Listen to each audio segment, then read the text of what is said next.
আজি আপোনালোকৰ মাজলৈ আহিছো এটা মেকআপৰ মিনি ভ্লগ লৈ। মোৰ লগৰজনীৰ বিয়া। তাই বহুত দিন আগৰ পৰাই কৈ আছিল যে তাইৰ বিয়াত বুলে মোৰ হাতেৰে মেকআপ লব আৰু ময়ো বিয়া দিনাখন ৰাতিপুৱাই সিহঁতৰ ঘৰ ওলালোগে আৰু দেখিছানে মই গৈ পাওঁতে সিহঁতৰ ঘৰত ডেকোৰেশ্যনৰ কাম চলিয়ে আছিলে। তাই গা ধোৱা সময়খিনিতে ময়ো গৈ পোৱাৰ কাৰণে তাইক মই মাহ হালধি অকমান নোৱাই দিলো আৰু এইফালে কইনা সাজু মোৰ হাতেৰে মেকআপ লবৰ কাৰণে আৰু ময়ো ট্ৰেঞ্জিশ্যনৰ কাৰণে তাইক ক্লিপ এটা কৰি ৰাখিলো। 1 মিনিটৰ ভিডিঅ' এটাত ফুল মেকআপৰ ভিডিঅ' দিয়াটো কেতিয়াও সম্ভৱ নহয় আৰু ময়ো মাজে মাজে কেইটামান ক্লিপ কৰি ৰাখিছিলো আৰু এয়া হৈছে আমাৰ কইনাৰ ফাইনেল লুক।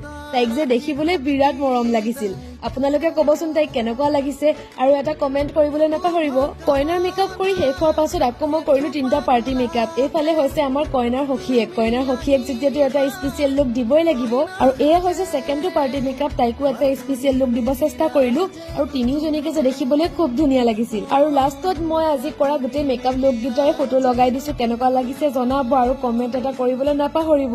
আজিলৈ টাটা।